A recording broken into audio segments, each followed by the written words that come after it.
Hey everybody, welcome to the first episode of Early Education Everywhere. We are your host, Ryan, and with me is Joellen. Hi everybody. And this is kind of our first podcast attempt to kind of bring in our community into the world of early education and talk about some of the things that we go through day to day, week to week, year to year, and kind of help you through your process of raising your child through early education. We'll talk about some of the positives in the field and some of the things that might be struggles that we can help with. But most of all, we're here to have fun. Yes. So we're glad you guys are tuning in with us. We want you guys to leave comments, to leave suggestions for topics, because this really is a podcast for you guys. And we're just happy to be a part of it. So I thought today would kind of be fun if we just kind of talk about how we got into the world of early education.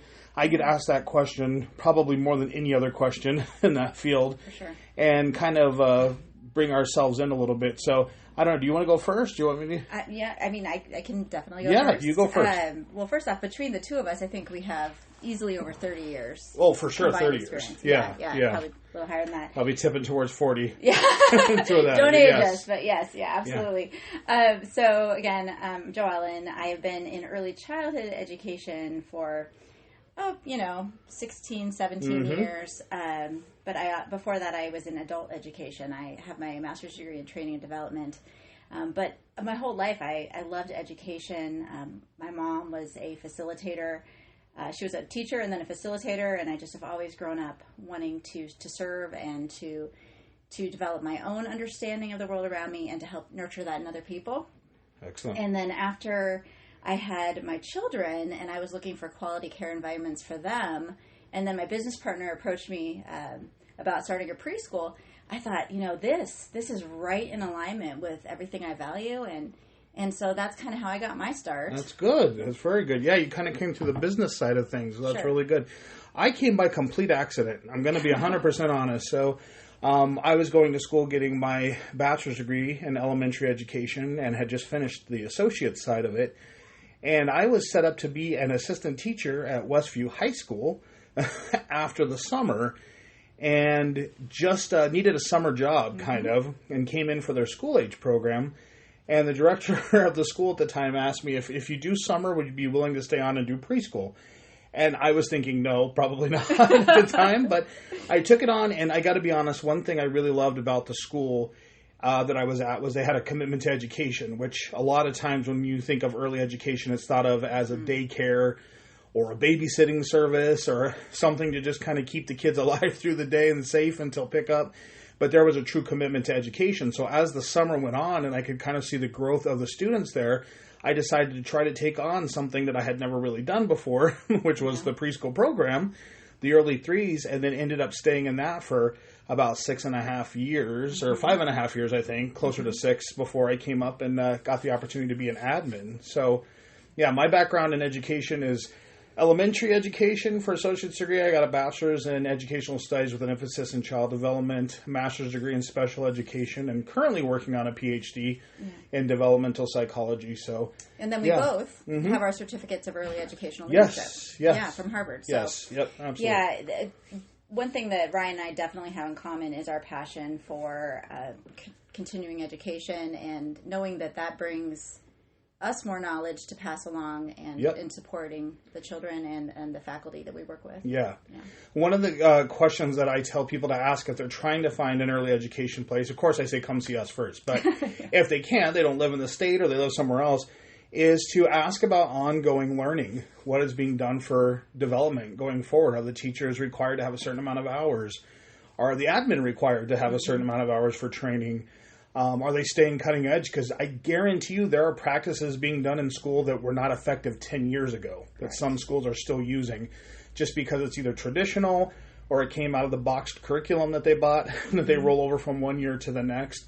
So staying on cutting edge of early education is super important. And we want that to kind of be a focus of this podcast, I think. Yeah, you're absolutely correct. When people are coming to visit us at the school and I'm talking to them about our programming and just about education, early education in general, I say, the way that I learned, and I'm, in my early 50s, is definitely different than some of these parents who in their 30s learn, and it's completely different than the way that the children now are learning, and they have the world at their fingertips. Yeah. We need to teach them how to be collaborative, how to be critical thinkers, how to communicate, how to use those tools. Yes. Yeah. Think about, and I read a great article that kind of put this in perspective. Think about traditional school. It is a teacher standing in front of a classroom, lecturing to students, regardless of their age, and then expecting them to pick up and know. Every other industry has changed dramatically throughout the course of the decades, except for education. It is still a teacher standing in front of the classroom, lecturing to students. Thankfully, we don't do that here. We change, but we really want to change the perspective of that. It's not a teacher just teaching anymore. It's hands-on with students. It's collaboration. It's community. It's social emotional growth and development. All the things that, we think of the typical school marm, in front of the kids trying to teach the reading, writing, and arithmetic without spelling, apparently. Reading, writing, and arithmetic for that. And so we're trying to kind of take that away. Yeah. And, kind of honestly, traditionally, we're seeing roles change, too, in early education. Back when I started, there wasn't a whole lot of guys teaching early education. Now there is an entire month devoted to male early educators. I would say that they have, yeah. Thank you for being a trailblazer, Ryan. I would love to say that I am, but historically, this is so weird, but historically, it was the men who originally taught the kids. It was considered a man's job to be the teacher. And I'm talking about pioneer days. And, of course, a lot of these men had no concept of what the needs are, social emotional growth of children, so slapping them on the back of the head or rapping their knuckles with the ruler was considered the right way to do it. Thankfully, we've kind of changed that process up now quite a bit, so, yeah. No, that's good. And Ryan, I'm going to humble brag on you. Ryan actually won a National Teacher of the Year award when he was in our preschool program, and I think that it's important to understand that, we're not just talking to you as early childhood administrators, but, you have a wealth of experience actually in the classroom working hands-on with students. Yeah, well, thank you. I appreciate that. And Joellen had a big part in that, getting me out there to see. But, we were in the classroom all the time, teaching students and going through these things and understanding that we probably as early education, professionals spend as much or more time with your children than you do.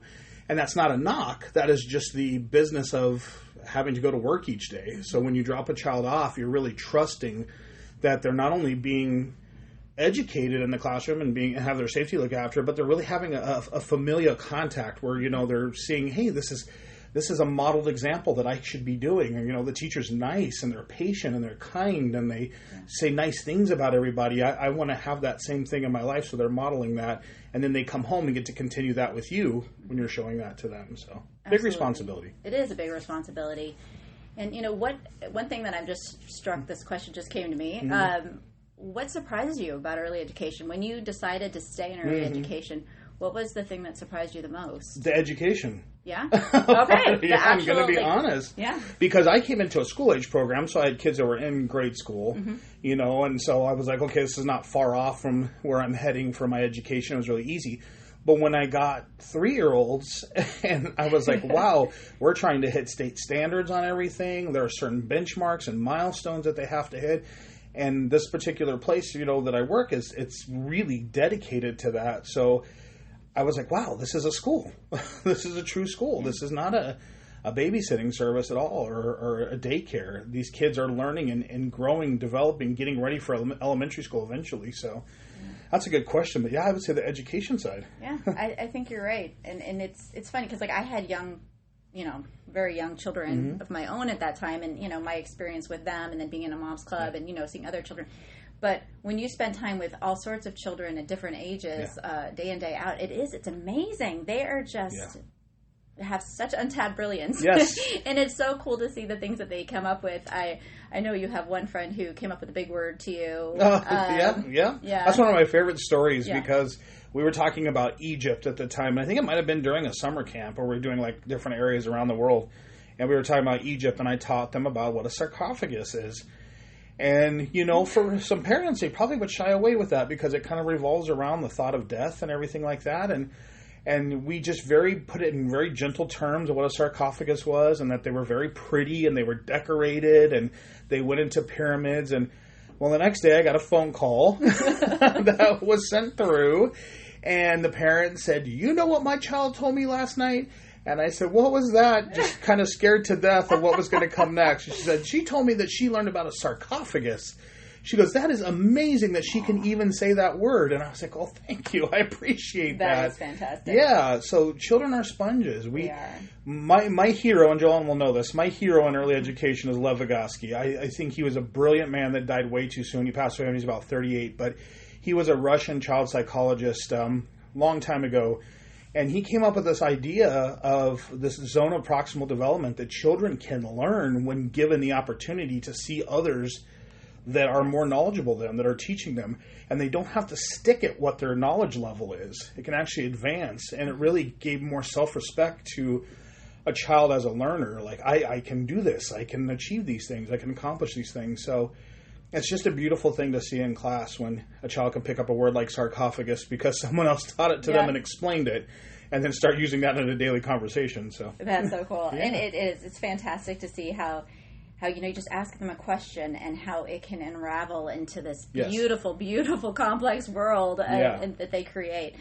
Today we had our fire inspection, and they were testing the hydrants, and some of the friends were watching. Yeah. And so it was right in front of our building, and these are older students. So I walked out with them and their teacher, and there was a little puddle, and so then the kids are like, "Can we see what sinks and floats in the puddle?" Oh, very nice. Yeah, it was really, really neat. And but like taking that opportunity and just using the world around you to teach and see how their minds work, it's fun. Yeah, we had an experiment this Monday where I brought around a plasma ball and I talked to the kids about gases, and we talked about Sir William Ramsay, who discovered these gases. And one of the kids raised his hand. He goes, "I know what gases are." He said, "There's solids, there's liquids, and there's gases." And I'm like, "Yeah, absolutely and right." This was one of our 5-year-olds, right? Yes, That's one of amazing. our 5-year-olds. It was in our infant room. No, I'm just kidding. We're not that good, but it was great because he picked it up, and that was something that was exciting to him, so he could immediately make that connection to what that is. So it's very good. I'm going to go with an embarrassing moment that when I first started. I don't know if you have one or not, but oh boy. I want to talk to you about like some of my first experiences in pre-K, and in preschool, and I have so many of them. But the first day that I taught preschool, the first day taking over 3-year-olds after having nothing but school agers, I set out all the materials at the table, and I turned around and I saw a little girl who had a pair of scissors in her hand, and she took a cut into her paper, and then she looked at me very devilishly, I guess I should say. And she dropped the paper and took the scissors and cut between her 2 fingers, the skin between her forefinger and middle finger, or pointer finger and middle finger, and it was terrifying. Yes. It happened instantaneously. I was like, "Is this what I have to look forward to with preschool students?" And the answer is yes.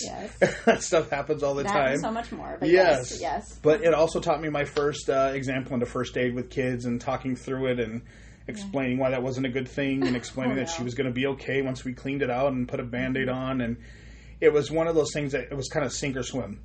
You jumped in and just said, "Okay, this is what it's like to have a child to be a teacher of." So yeah, well, I'm glad you decided to swim. Yes, I did. But yeah, it's always an adventure in early childhood, and that's one of the things that I love so much about it. Just some of the funny questions they ask you, or when they tell you they're your best friend, or you're. I'm sorry. Yeah, you're their best friend, rather. Or they ask me if I'm pregnant. Oh, yes. We've both been asked that question. Yes, we both have been asked that question. I always just say, "No, it's pasta, guys." Yeah.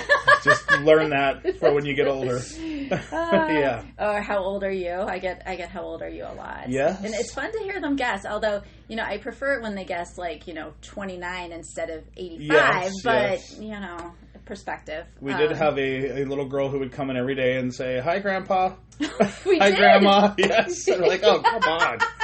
Time to start hitting the hair dye, I guess. Oh my gosh, I think it was. So I know, in future episodes we'll talk a lot about this, but just briefly, what for you, Ryan, do you think is quality early education? I mean, we're talking about early education. That's loaded. As our kind of base of reason we're doing this. I know today is really an introductory about who we are and just to get to know us, but what will this be about? What is quality for you? Sure.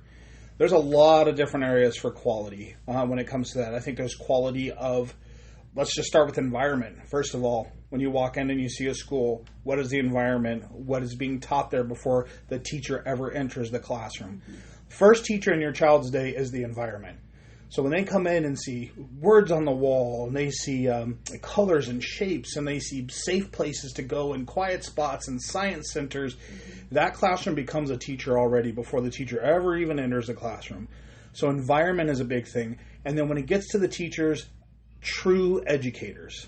I don't even like to use the word teacher anymore, because I think a teacher can just take something and tell somebody what it is, and that's the teaching. An educator looks for ways to hit the child where their learning is the best. So it might be hands-on, it might be visual, it might be some kind of oral presentation where you have to talk about what it is and go through the different steps. But if your educator in your classroom is doing that, then you're in the right place, and kind of seeing what their background is as well. I think it's super important to have years of experience, but I also think it's important to have education, at least to some point.